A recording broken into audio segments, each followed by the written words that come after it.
y también la manera en que hemos visto que se han sumado ya varias voces y varias posturas que nos llevan ahora a hablar y qué bueno que nos acompaña esta mañana aquí en Café y Noticias. Le damos la bienvenida al senador Javier Corral porque él es parte de estos foros, incluso está fungiendo como moderador para darle la voz, para darle la palabra, para escuchar todas estas voces que hay. Entonces, bienvenido a este espacio de Café y Noticias, senador Javier Corral. Muy buenos días.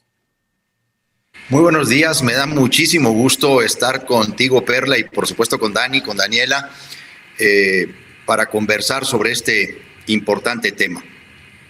Muchas gracias, senador. Pues de entrada, hacerle una pregunta general. El día de ayer se realizó el segundo foro relacionado con esta propuesta de reforma de telecomunicaciones.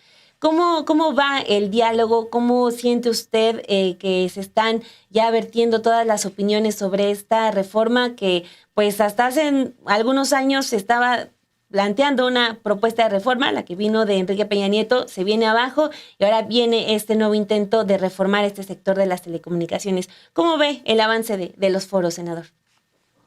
Bueno, en primer lugar yo quisiera destacar que ha sido un acierto el abrir este espacio de discusión en el Senado de la República, incluso promovido, alentado por la propia Presidenta de la República, que es la iniciadora de este proyecto de reforma en materia de telecomunicaciones y radiodifusión. Y digo que es un acierto porque el Senado ha podido escuchar puntos de vista diversos, ha sido un diálogo muy amplio, plural, en donde todos han podido manifestar lo que han querido, no siempre apegados a la verdad o no siempre apegados a lo que realmente dice la iniciativa, obviamente algunos en un absoluto provecho de medro político para tratar de golpear al gobierno de la presidenta Claudia Sheinbaum, pero creo que el propio conversatorio ha ido decantando la realidad de contenidos de esta iniciativa, obviamente sí mostrando preocupaciones genuinas que se están atendiendo. Hoy mismo la presidenta de la República en su mañanera ya ha reaccionado con toda claridad a una de las principales preocupaciones, que es esta concentración de atribuciones en la Agencia de Transformación Digital y Telecomunicaciones. Hemos recibido en el primer conversatorio, Dani, Perla, a 25 ponentes. Obviamente, pues los representantes de las cámaras, los principales operadores de telecomunicaciones, de la radiodifusión, pero también organizaciones sociales. Ayer tuvimos a 16 ponentes para hablar sobre cobertura social y acceso al espectro radioeléctrico. Mañana hablaremos en el conversatorio sobre servicios digitales y la próxima semana todavía llevaremos a cabo otros 2 que tienen que ver con derechos de las audiencias y los distintos usos de la concesión, particularmente los temas de uso social. Entonces ha sido muy enriquecedor el conversatorio, porque bueno, ha permitido por un lado sí escuchar preocupaciones, pero también atajar pues magnificaciones o cosas que no necesariamente dice la iniciativa y empezar a orientar realmente el debate pues a los aspectos técnicos que se pueden corregir, que se deben corregir, para una vez despejada la cizaña del trigo, poder con toda claridad decir lo que realmente esta iniciativa busca, que es pues aumentar la conectividad en el país y garantizar el derecho a Internet como un derecho humano a todas y a todos los mexicanos, porque los 2 grandes objetivos de esta legislación que ha presentado la doctora Claudia Sheinbaum son esos: cómo hacer que el progreso tecnológico no se reduzca solo a una competencia de mercados descremados por los grandes operadores de telecomunicaciones, sino que el Estado realmente asuma la responsabilidad de garantizar este derecho plasmado en la Constitución, que es además un derecho habilitador de otros muchos derechos, entre ellos, por supuesto, los derechos digitales. Entonces, van muy bien, Daniela, los conversatorios y hemos tenido, pues ahora sí que un ambiente de mucha libertad, de mucha franqueza y de intercambio sobre todo. Senador, parte también de lo que usted menciona, pues hemos seguido aquí también estos foros. Es importante siempre darle a la audiencia lo que sucede en estas discusiones y en estos conversatorios. Desde el primer foro hemos escuchado, por ejemplo, que la ley Televisa ahí está presente, ¿no? O sea, siempre recordando los cambios que se intentaron hacer, lo que sucedió en el pasado, cómo fue, y en aquel momento también decirlo, ¿no? O sea, sí. Por eso lleva este nombre, la ley Televisa, de tratar de beneficiar a una televisora con estos cambios. En esta ocasión, ¿quién se ve beneficiado con todos estos cambios que vamos a ver? Y estos temas, por ejemplo, que han surgido de si se va a dar una discrecionalidad para el espectro, que fue parte de lo que escuchábamos ayer, en la manera en que se vaya a dar estas concesiones, u otro tema, que es la ley censura, ¿no? También que ellos dicen que se va a censurar, que se va a coartar la libertad de expresión. Entonces, ¿cuáles son las diferencias que sí existen concretamente de estas leyes de la ley Televisa y estos cambios que vemos ahora en la reforma, senador? Bueno, efectivamente la ley Televisa pues fue embatida constitucionalmente. Hay que recordar que mediante una acción de inconstitucionalidad un grupo de senadores impugnamos esa reforma, pues que tenía como único destinatario beneficiar al duopolio televisivo. Yo la llamé un asalto en despoblado al patrimonio de la nación y, por supuesto, a las libertades de expresión y de información. Esa legislación se quedó prácticamente nulificada en sus principales porciones normativas. La Corte anuló prácticamente las acciones más abusivas de esa ley. Pero luego vino, hay que recordar, el Pacto por México, que en el 2013 produjo una reforma constitucional de comunicación, Daniela Barragán. La legislación secundaria no fue reflejo de esa reforma constitucional, nos quedaron debiendo. No se trasladó totalmente el espíritu procompetitivo, proconvergente de la reforma constitucional y terminó siendo una legislación muy protectora de Televisa, particularmente en lo que se refiere al sector de la televisión y audio restringidos, o que conocemos como televisión por cable, de donde se le exceptuó prácticamente para ser declarado un preponderante. Y hay que recordar que cuando un agente económico en estos dos sectores es declarado un agente preponderante, pues se le impone una serie de obligaciones adicionales, se le llama regulación asimétrica, pues desde compartir su infraestructura hasta la desagregación funcional y contable de su operación. Entonces, esa legislación quedó trunca. ¿Tiene cosas positivas? Sí tiene, por supuesto que se hicieron avanzar cosas muy importantes en términos de la larga lucha, de la larga batalla por la democratización de los medios de comunicación en nuestro país, pero en términos económicos y de competencia económica le faltaron muchas cosas. Pero luego vino lo que se conoció como una segunda ley Televisa, una ley Televisa 2.0, que ustedes recordarán en el 2007, senadores del PRI y del PAN, que desde hace mucho tiempo sirven a las televisoras, entre ellos Federico Dorin, presentaron una iniciativa para cercenarle a la ley del 2014 los derechos de las audiencias.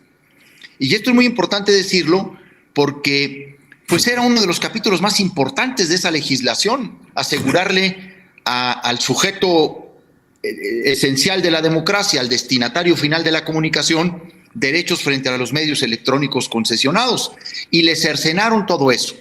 También la Corte echó para abajo esa reforma, aunque la echó para abajo más por cuestiones de forma, de procedimiento legislativo, y entonces quedó en el limbo el contenido de esa parte. ¿Qué es lo que hace la doctora Claudia Sheinbaum en esta iniciativa? Recupera y fortalece los derechos de las audiencias, incluso aumenta derechos de los usuarios de telecomunicaciones en el catálogo en esta nueva iniciativa.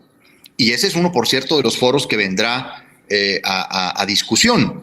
Y habrá que recordar ese episodio en el que el PRIAN, ya así constituido desde hacía tiempo, y como un brazo, una correa de transmisión de los intereses monopólicos, atentaron contra esas audiencias. Entonces, una cuestión que es muy importante es el fortalecimiento en esta iniciativa de los derechos de las audiencias, de la Defensoría de Audiencias, pero también de las posibilidades de concesiones a comunidades, a radios comunitarias, a pequeños operadores y sobre todo el que el Estado pueda también brindar servicios de Internet y de telefonía al usuario final.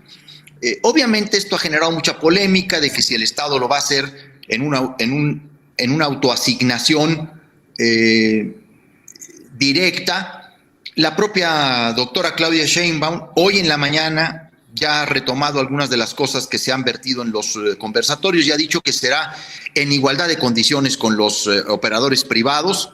Esto quiere decir pues que se van a someter a participar en las licitaciones de bandas de espectro con el pago de derechos no solamente por el concesionamiento, sino por el uso y disfrute del espectro. Pero es muy importante que el Estado lo haga. ¿Por qué? Porque durante 30 años, y ese es el gran tema a tratar, los operadores de telecomunicaciones no han cumplido con las metas de cobertura social. Pues se dedican a descremar mercados. Hay muchas zonas geográficas del país que están totalmente aisladas, no hay conectividad. Un porcentaje muy alto de la población en México no tiene conectividad, pero luego quienes tienen conectividad, incluso en zonas urbanas, enfrentan tarifas muy altas.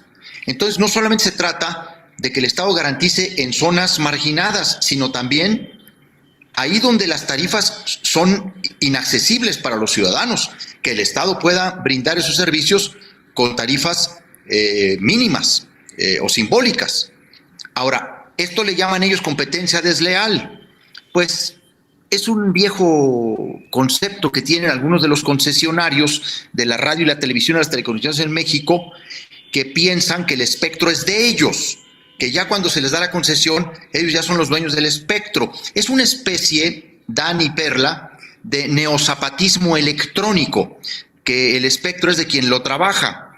Pues la verdad es que no es así. El espectro es del Estado, es un bien del dominio de la nación que le pertenece administrar al Estado, y el Estado puede imponer las condiciones e incluso dar el servicio por sí mismo cuando los particulares no lo hacen o lo hacen mal o lo dan muy caro. Entonces, uno de los grandes objetivos de esta legislación es garantizar ese derecho a Internet, y luego también facilita el acceso a espectro a una serie de entidades públicas, instituciones académicas, facilita las concesiones para radios comunitarias, indígenas, afromexicanas, las llamadas de uso social, les permite cierto porcentaje de publicidad, pues para que puedan ser viables, sostenibles, ¿verdad?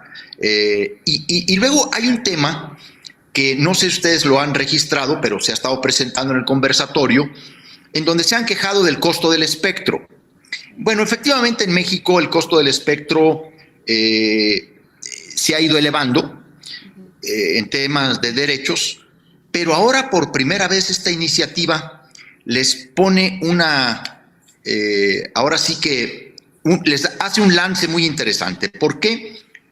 Porque propone descuentos en el pago de costo de espectro por compromisos de cobertura social. O sea, se les puede bajar el costo de acceso al espectro si se comprometen a brindar cobertura social e invertir en infraestructura en esas áreas que en términos técnicos se llaman zonas grises, áreas grises, pues que son áreas marginadas, áreas muy alejadas y que además están a lo largo de todo el territorio nacional. Estaremos hablando de un 10-12% de la población en México, pero que está distribuida en más del 50% del territorio del país. Entonces, aquí hay un mecanismo que puede incentivar la inversión en esas zonas mediante un descuento en el costo del espectro. Entonces, son varios temas, varios asuntos, son muy importantes los que están en esta iniciativa. Y bueno, los temas polémicos, por ejemplo, hay que reconocer que esta iniciativa tuvo errores de redacción. Y eso no está mal decirlo y reconocerlo, pues es que generó una polémica, un artículo, que por cierto no va aquí, ¿no? El 109. Porque desde hace 3 semanas la doctora lo dijo. Dijo, eso lo corregimos o lo eliminamos. Y se ha optado por eliminarlo, porque además ese artículo, yo quiero decirlo como es, era un complemento de una disposición que ya existe en la ley del IVA, para suspender temporalmente el acceso a servicios digitales a aquellas empresas que no cumplen obligaciones de carácter fiscal. Porque bueno, pues sí, todos tenemos el derecho y por supuesto la protección constitucional a la libertad de expresión, pero pues también quienes operan esos negocios tienen obligaciones de carácter fiscal. Entonces, Dani y Perla, se le va a quitar ese ruido, eso se elimina, que es lo que le ha dado a ciertos actores de la oposición esta bandera de ley censura. Y no salen de eso. Y ya se dijo que se va a eliminar, pero ellos siguen insistiendo y insistiendo porque hubo. Les urgía. ¿Mande? Hasta marchas ya hicieron. Bueno, sí, o sea, ya hicieron todo un mote de eso. Les surgía un mote para calificar al gobierno de Claudia Sheinbaum de censura, de mordaza, ¿no? Ellos, principales promotores de la ley Televisa, artífices de muchos de los bandidiajes que se han hecho en este sector, como correa de transmisión de las televisoras, ahora querían tener un mote en ¿cómo se dice?, en correspondencia, ¿no?, como para empatar los cartones, pero pues carecen de la autoridad moral, de la credibilidad en estos temas. Muchos de ellos han sido piezas claves para detener durante muchos años estos avances legislativos. Entonces, esos asuntos, los que son asuntos polémicos de contenidos, esos se eliminan y otros se corrigen. Por ejemplo, hoy la presidenta, como creo que ya lo escucharon en la mañanera, retomó algo que en los conversatorios hemos insistido. Efectivamente, debemos mantener la prohibición de que gobiernos extranjeros puedan patrocinar o pagar publicidad comercial de carácter político e ideológico en los sistemas de radio y televisión concesionados por el Estado, pero hay que hacerlo con una mejor redacción. De hecho, exceptuando aquellas actividades de carácter cultural, deportivo, ¿sí?, turístico, pero que los contenidos políticos o de franca provocación al Estado, la unidad nacional, la dignidad de la persona, los derechos humanos, pues estén prohibidos, y que más que una previa revisión de la Secretaría de Gobernación, lo que haya sea una sanción muy clara a quien incumpla con una prohibición de esta naturaleza, y luego que la sanción todavía sea más severa en casos de reincidencia. Entonces son estos temas que por cuestiones de redacción generaron esta polémica, y ya estamos regresando a lo importante: redescubrir los objetivos más importantes de esta iniciativa, que tiene que ver pues con temas de interconexión, de compartición de infraestructura, incluso que el Estado en concesiones de uso público pues no tenga que estar pagando derechos, sino que pueda usar el espectro para dar servicios gratuitos, o sea, cuando no tenga fines de lucro. Eso también es muy importante de esta iniciativa. Y así vamos a ir en los conversatorios descubriendo los objetivos, pero también desenmascarando a los embaucadores, a los magnificadores, a los que han distorsionado esta propuesta de ley. Senador, a mí por último me gustaría ahondar en el tema que por primera vez en mucho tiempo se está diciendo de manera pública, y pues no es para menos que se esté diciendo desde Palacio Nacional, de una reforma que ya contempla sanciones en serio para quienes explotan las concesiones de televisión. En este caso, Televisa y TV Azteca, y Televisa siendo pues la empresa que empuja en gran medida esta reforma luego de los comerciales que transmite de Donald Trump. ¿Cree que con lo que se está proponiendo sí sea posible que ya tengamos a estas dos televisoras cumpliendo con lo que establecen los reglamentos para que ellos puedan concesionar todo este espectro radioeléctrico? Ellos están obligados a cumplir con ciertas características en sus contenidos, ¿no? Que sean éticos, que refuercen los valores, que sean educativos, y bueno, con el paso de los años creo que eso solamente no se cumple y no se cumple. estaríamos ya, bueno, e incluso agrego, hasta hemos sido testigos de campañas de desinformación severas, ¿no? Sobre todo de parte de TV Azteca. Esta reforma sí ya podría crear esa figura que realmente pueda sancionar o pueda hacer que los dueños de esas televisoras se piensen al menos de una vez antes de sacar este contenido que desinforma, este contenido que incluso hasta alienta el odio entre la población. O sea, porque pues hasta ahorita han hecho lo que han querido. ¿Es posible ya que con esto podamos tener algo así? La ley, Dani, cumple una función. Establece el marco legal, la hipótesis, y también depende mucho de la voluntad política. Y para ello debemos entrar en un tema que hoy ya se ha confirmado también por parte de la presidenta, su voluntad de hacerlo, que es uno de los temas polémicos de la iniciativa fue haber pasado todas las antiguas atribuciones del IFT a la Agencia de Transformación Digital y Telecomunicaciones. Ahí se advirtió que tal cantidad de atribuciones y sanciones en manos de una sola persona, pues podía generar discrecionalidad política. A la presidenta Claudia Sheinbaum, lo digo con absoluta certeza, esta idea cuando se empezó a esbozar y cuando ya se explicó muy bien, por supuesto que no le gustó naditita. Y dijo, oye, esta es una función muy importante, el que una persona, una sola persona, con su criterio, que puede ser muy subjetivo el de una sola persona, pueda otorgar una concesión, renovarla o revocarla, o generarle sanciones económicas muy importantes, no es una buena idea. Y ella ya estaba receptiva, ya estaba abierta a buscar qué mecanismo de regulación.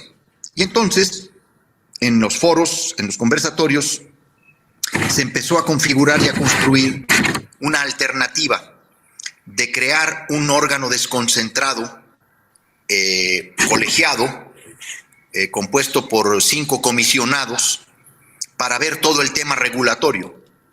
Esto es, desde el otorgamiento del espectro hasta las sanciones al incumplimiento. Y me parece que es un acierto haber escuchado ese planteamiento, porque ahí sí se puede generar toda una política de sanciones clara para hacer respetar la ley, porque hay que reconocer y como es. Los concesionarios de televisión y algunos de radiodifusión, en realidad ya a las concesiones las usan como cañón de otros negocios, de sus negocios, para impulsar otros objetivos económicos. Y es lo que hace, por ejemplo, Televisión Azteca, ¿no?